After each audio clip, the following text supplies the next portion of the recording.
So I wanted to spend just a little bit of time this morning opening with a talk from my perspective as a developmental psychologist and a developmental biologist to understand something about that nature of movement. So the last time I was here was with Jean McClellan, and she was opening the Autism Network Scotland sort of relaunch of the Scottish Autism Strategy, the priority list for 2015 to 2017. So I thought it was a good place to come since we are sort of following in that stream of thought and that particular professional development. So she put out these particular priorities for the next couple of years. And when I was listening to her, I was thinking about moving in autism and where moving in autism can contribute to reaching those particular goals. So I've highlighted the areas in red where I think moving is really directly linked and important for improving our thinking. We have a healthy life, for example, and we have the word enjoyment, so a feeling of pleasure, satisfaction, well-being. And like my accident, when movement is thwarted, then enjoyment ceases and we become distressed, frustrated, we start lacking confidence, and we do not engage in the world effectively. And that, in fact, that idea of enjoyment filters down into ideas such as living independently, participation, successfully transitioning, which is that a transition is a movement from one state to another state. In fact, the art exhibit makes that point very nicely as well. And in order to gain these goals of meaningful education, meaningful employment, or participation in community. So that enjoyment carried through movement as being the fundamental substratum of our human experience and possibility for interaction with the world is essential for getting right. Okay. Similarly with health and family life, again it's that engagement and it's the health and vitality that's obtained through moving well or through being supported to move well if those movements are difficult. And an interesting one here is with diagnostic assessment, and we'll get to that, I think, as we develop our conversation today, because movement seems to be so very fundamental that it's a possible biobehavioral marker for autism. In other words, it can be clinically useful for diagnosing or assessing very young children or even babies. And there's a lot of research on at the moment in this particular area. It's coming up. It's not quite there as something particularly fixed, although at below 3, but certainly by 3 years old, it seems to be pretty clear. So we'll talk more about that later. And of course, control. So learning to regulate arousal and interest, to engage purposely through movement. Right? Again, it's movement which allows us to be. Dignity and respect. Also, this is about learning to engage with people with different motor patterns or motor ways of being in the world, right? And by us understanding that as professional practitioners, we can then engage and bring out the best in the particular individuals that we're working with. Okay, so this is actually just probably leaping to the end of the day, but I wanted just to put that out there for continuity's sake. Okay, so what is this nature of movement, and what is the nature of the movement disturbance in autism? This is what I want to get at. So I want to borrow from a little bit of philosophy, just a touch, please don't be afraid, and some neuroscience and some a good dose of psychology to arrive at, and motor science to arrive at a place where we can understand how unequivocal movement is in our everyday lives and how critical it is to get it right, to interact well with other people, and to do the kinds of things that you want to do. So I want to set out some natural principles. The first one is I like to move it. Right? These are Darwinian principles. So satisfaction in movement in acquiring goals. We like to move. We're compelled to move. We move because we're alive and we have no choice but to move, in fact. Or else we'd cease to be. We'd simply cease to be. And I like to move it with you is principle number 2, which is a particularly interesting one, especially in the case of autism, where most of the attention has been drawn to.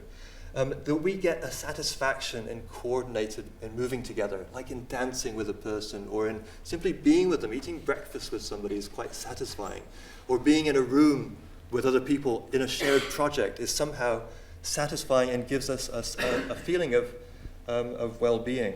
And all together, when we move together in a way that we like, with another person that we like to move with, we generate meaning and social understanding, okay? And that's made in intersubjective engagement, and that's the point where Colwyn will pick up on after my talk. Movement is generative, right? We generate it. It comes from us. It's ours. We make that movement. And it creates the kinds of sensory experiences that we desire. We move from where we are now to where we want to be. So that's our agency in action. That's our conscious self moving out into the world. It's also communicative, because everything that we do in movement is a public display of our private feelings, desires, needs, wants, intentions. All of those are communicated in the way that we move, whether they are consciously intended or not. If I can use that in a sort of in a way, the word consciousness is very important. So movement allows us to share ourselves with other people. It underpins learning and communication, and it shapes development. So we now understand that a lot of brain development is experience dependent. So those synapses and connectivities are dependent on the kinds of experiences that an individual has, and therefore the kinds of feelings of agency and capacity that that person has, determining the kinds of experiences that that person has. Okay, so where does it all begin? This is a really important question, because does it just come on at 3, or does it come on at 2? So to get at that, we need to look at what it means to have a mind and to be an intentional being, right? So, and the way that movement plays on that. So Franz Brentano was a philosopher and a psychologist who brought up this notion of intentionality being actually a core construct of mind. And he made this very famous quote: "Every mental phenomena is characterized by what the scholastics of the Middle Ages called the intentional, or mental inexistence of an object, what we might call reference to a content, direction toward an object, or immanent objectivity." So that is the core construct of what it means to have an experience, to have a mind. It's where you are and the perspective of where you're going to. So this actually sounds a lot like where we're moving to, movement. And we know that a motor intentionality develops very early. Newborns reach to grasp an object in their field of view, but if it's actually an optical illusion, if there's no object there and they don't get that tactile response when they reach to grab it, they start to cry. Infants will move and adjust the pattern of their kick when their ankle is tied to a series of gears that turn immobile, but it turns mobile only when that particular pattern of kick is generated. So they'll learn that pattern of kick and they'll start to move to generate that. And some very nice experiments by Audrey van der Meer and Ruud van der Wiel in Norway. They attach a little speaker to a newborn's wrist and play the mother's voice, and they'll move that speaker to the ear to hear their mother's voice more than they will another person's voice. So this is a kind of motor intentionality as a means-end relations. The baby is doing something to get something, to go somewhere. So there's a spontaneous action, it generates an effect, and then they intend to make that particular effect. And this generates joy or distress. This is the affective component. If it's successful, joy or satisfaction ensues. If it fails, distress or frustration, the broken glass. But intentionality is much more fundamental to movement than simply that. It's actually part of the structure of how we move biomechanically. So actions are prospective by necessity, and this is a point that David Lee in Edinburgh University makes very, very clearly with his work in perception action. There are biomechanical forces of inertia and momentum that require that we know ahead of time where that movement is going so that we can bring back the forces and stop before an accident happens. So if I'm reaching to touch the glass, I will accelerate and then decelerate with a particular pattern so that when my hand contacts the glass, it does so with just enough force that I'm able to grasp it, but not too much force that I'm knocking it over, because that obviously is not my intention. So to do that requires a very particular, precise form of spatiotemporal patterning through space and time. right? And it needs to be prospectively controlled with an eye to the future, because that's my intention, that's where I'm going, right? So these are goal-directed movements, but they are fundamental to the way that we move in anything. The way that we dance, to move our arms in a gesture, the way I'm moving my voice, and so on. These are all intended movements with a goal. That prospectivity is ingrained in the neuromotor system. So Brentano makes it clear that every mental phenomena includes something as object. Well, that object is that goal of the movement in the very beginning of life, right?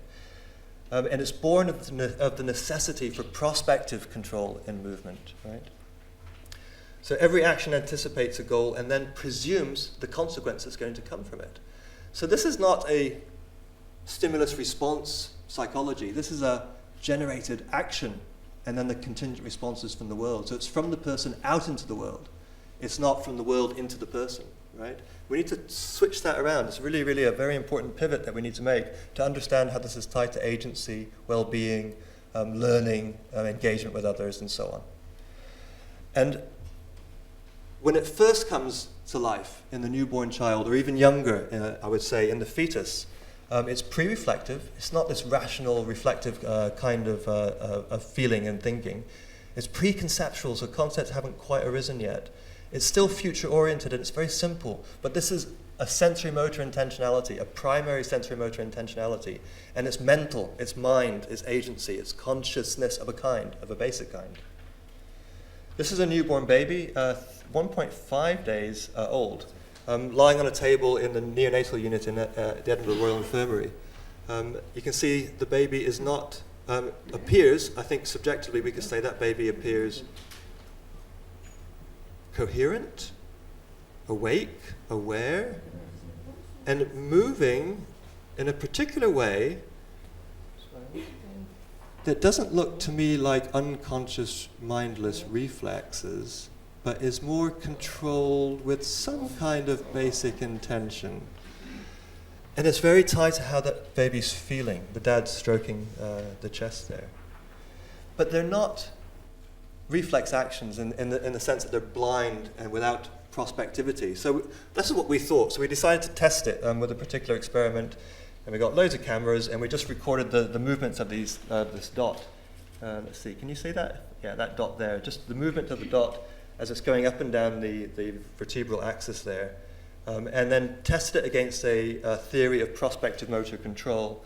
And this is the number of actions that agreed with that theory with a high degree of certainty. So greater than 90% of the movement was coupled with an R-squared value over 0.95, which is statistically very tight. So at birth, it appears that the babies are moving prospectively with a degree of prospective control. And in fact, we had some preemies who are neurologically at risk, and their control is slightly weakened. So that's just a slightly interesting finding. So the question is, where is this beginning? Okay, interesting. The newborn baby has some kind of idea where the limbs are going, and therefore there's an element of intentionality there. But the newborn doesn't just arise out of thin air. It gestates. It lives in the womb for 40 weeks or so, if it's lucky. So this is a fetus at 16 weeks gestation, and you can see it's a very nice age because there's lots of intrauterine space. You can see the skull, the cranium, and the vertebra down the spine, and the hind limbs here, of course, and the digits of the hand just here. And again, you can see qualitatively that these appear to be relatively coherent, controlled. They don't appear to be jerky Parkinsonian type reflex actions or knee-jerk kinds of reflex actions. And in fact, a lot of work came out on that, a lot from Italy, all from Italy, in fact. The Italians, I should say, are way ahead of us in understanding movement, and I'm very happy that we have Filippo Budatori here to share some of that with us this afternoon, so thank you. So the first tentative signs of movement happen at 8 to 10 weeks, but by 14 weeks gestational age, twins will make a movement toward another twin with a different action pattern, then they'll move to touch the placental wall, but similar to the way they move to touch themselves. So that's taken in this paper by Castiello et al. As a sign of early social awareness at 14 weeks gestation. There's action planning. If you look at the kinematics, the spatiotemporal pattern of the movement appears to be quite stable by 18 to 22 weeks gestational age. And Alessandro Piontelli has done a number of observational ultrasound studies showing infants grasping the umbilical cord, bicycling, turning over, the kinds of things that we saw happening there, reaching to touch their head and explore the sensory innervation of the head. So it appears that kind of intentional movement of a basic kind, of a sensory motor kind, is ingrained in the motor system from a very young age. So there's a lot of experience happening in that womb. So this is a motor intentionality that's preconceptual. It develops from a primary place, but it has this perceptual awareness of self and environment. And in fact, this was recognized as long ago as 1895 to be conscious. So Baldwin says the self-repeating or circular reaction, which is that kind of repetitive movement of the limbs that we saw the newborn doing, is seen to be fundamental and to remain the same as far as structure is concerned for all motor activity whatever, the only difference between the higher and lower function being that in the higher, certain accumulated adaptations have in time so come to overlie the original reaction that the conscious state which accompanies it seems to differ per se from the crude imitative consciousness in which it had its beginning. Now, that's a crude consciousness which we now recognize as being what we call the primary self, or primary consciousness. And it's important for understanding, I think, autism, and we'll get there now. So we understand that this core self is brainstem mediated and midbrain mediated. It's not cortical. It's functionally subcortical, it's anatomically subcortical, but it seems to be functionally supracortical. So the brainstem is really important here for these basic conscious acts. You can see here, it's called the centroencephalic theory originally in the 1950s, because the brainstem sits in the center of the encephalon, in the center of the head. Right. This is a child that, just to make this point, who was an anencephalic child born without cerebral cortices, but managed to live for several years and enjoy a rich social life, moving in many respects unassisted and sharing in pleasure and joy, but without a cerebral cortex. So this is a point, in fact, for neuropsychology, that we tend to focus a lot on the cortex, but there's a lot happening in the brainstem. And the brainstem is that integrative region that Jaak Panksepp identifies as being the center of the core self.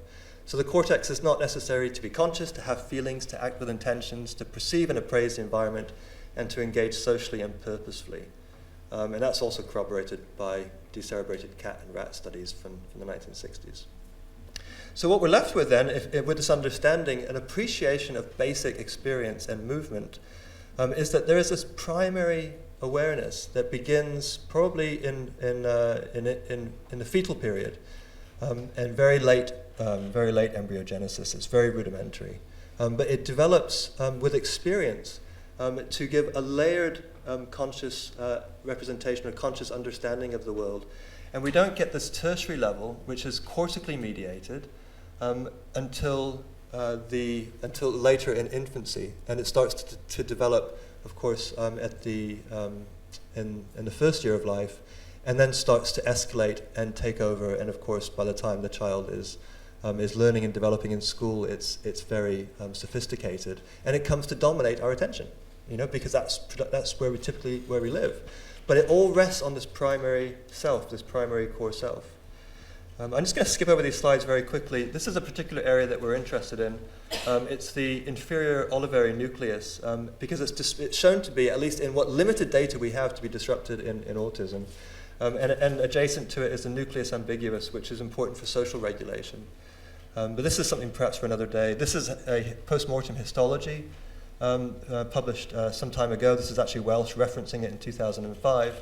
But these dense, cell body dense lamination, slightly laminated here, needs to be very cohesive and fine, like an instrument, to give a patterning to the motor system. And we can see in this particular case of a child, actually this was from an adult, with ASD, that lamination becomes discontinuous in places and irregular. And that can cause, theoretically, disturbance to the spatiotemporal patterning of movement.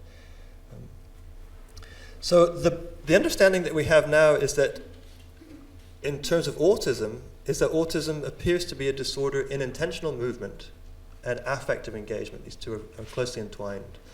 A disrupted motor timing leads to disrupted expressive intention, And that disrupted expressive intention leads to disrupted social and affective engagement.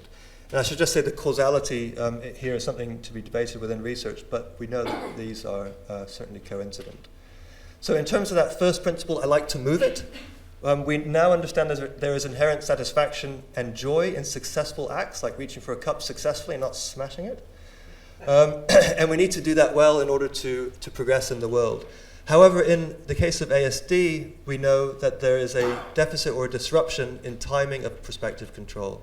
And this comes from a number of studies, from especially Nicole Reinhardt began a lot of this work in Australia, and Murray, and there's a very interesting paper which I'd like to also present some data from Jennifer Cook, who's I'm very happy is in the audience today, which shows that this subtle but significant disruption to sensory motor timing is prevalent in ASD. So this is an experiment from 40-year-old males, and they were asked to do a very simple task. It was simply swinging the arm left to right horizontally. And then she tracked the movements and using a motion tracking system, and then plotted the velocity, the acceleration, and the jerk. So that's what you'd expect the velocity profile to look like, a nice smooth velocity profile as the arm is swinging. Red is the autism group, and blue is the typical group. We see, first of all, a increased velocity in the autism group. We then see a different acceleration profile in the autism group from the controls. And what's most interesting to me is this jerky jerk profile, right? So jerk is not a rude word. It's actually the relative rate of change of acceleration. So acceleration is a rate of change of velocity, and jerk is a rate of change of acceleration. So this, to me, speaks of a pacemaking disruption, a disruption in the basic sensory motor timing, which in our particular hypothesis ought to arise from the brainstem, but that's an open question. So we lead that to an open question. We're finding similar data with a wonderful young startup company in Poland who have developed an iPad game that can record the gesture patterns as the children are playing the game. And we see similar disruption in the swipe movements of the kids when they're playing the game. And we see a disruption in the impact force when they're reaching to touch the game. They're impacting into it very hard. And they're rubbing their finger with a lot of force into the iPad as they're moving their finger across it. Now this is, again, it's about prospectively controlling the way that one is moving from where one is to where one wants to be. We're picking these up in motion capture experiments. We're picking these up in young children, 3 to 5 years old, in the way that they play the iPad. And in fact, I hope Chris and Anya are here, and they've got the iPad in the back, which you can see at the lunch break. So, and we also know that kids have a problem chaining these action units together. So, not just children, but in ASD generally. For example, reaching to grasp a peanut and bringing it to the mouth does not anticipate the peanut arriving at the mouth until the hand is already traveling to the mouth, whereas in typical individuals, I believe it's the masticoid, the jaw muscle effectively is beginning to move as the hand is reaching towards the peanut. So because it's anticipating that the hand will grasp the peanut and bring it to the mouth. But in ASD, it appears that that particular action chaining is disrupted, and the awareness, that prospective awareness, is only comes online, as it were, as the peanut is already or almost at the mouth. So that was, in fact, my favorite paper for some time by Cataneo et al. In 2007. And we know that also that prospective coordination across the body is also disrupted. So in the way that gait pattern is generated, there's a disruption there. The way that the body will compensate for forces on one side or another. There's again, along the same lines, it's a very small, subtle disruption, but it's significant. And because movement is so fundamental, it impacts on the way that particular person, I believe, is experiencing a sense of agency, and then, of course, the way that one can engage in the world. So that leads us to the second principle, which is how does that motor disruption couple to social engagement, right? And that's a really interesting question, because that's where we know a lot about ASD, right? And I want to, in fact, at this point, hand over to Colwyn to talk much more about that. But I'll just finish off with 2 points, a kind of summary slides of where we think we are with this. It's disrupted motor timing and integration, leads to disrupted disrupted feeling of intention and capacity in the world, which leads to disrupted social and affective engagement. So that's sort of the chain of events, as it were. And what are the implications of this? Because I think we need to be thinking now about, okay, it's all very fine and well, but what does this mean? So what does it mean for my professional practice? What does it mean for your professional practice? What does it mean for my research or your research? How can we understand this and improve on it? And what are the important questions here, right? What can we get out of this now, in 3 months, 9 months, or in 3 years? So one point is that care and attention to disrupted motor experience must come to the foreground. And that's why we're here. We're trying to become the fairy godmother. And it helps Cinderella out of her predicament. We must recognize the inherent satisfaction or distress in successful or thwarted movement. And therefore that's a key target for therapy or professional practice. And recognize the disturbance to a primary or core self, something that's non-verbal, non-reflective, non-rational, but affective, closely associated with arousal, because these are all brainstem autonomic activities: arousal, interest, affect regulation, and movement, all very tightly entwined there in the brainstem. And how can we use this in terms of therapy? Can we think about a motor rehabilitation, possibly? Can we use this as an early indicator of ASD, or an important contributor to assessment of adults and children? So I think these are some of the questions that are first and foremost on my mind. So I would just like to wrap up there. So thank you very much.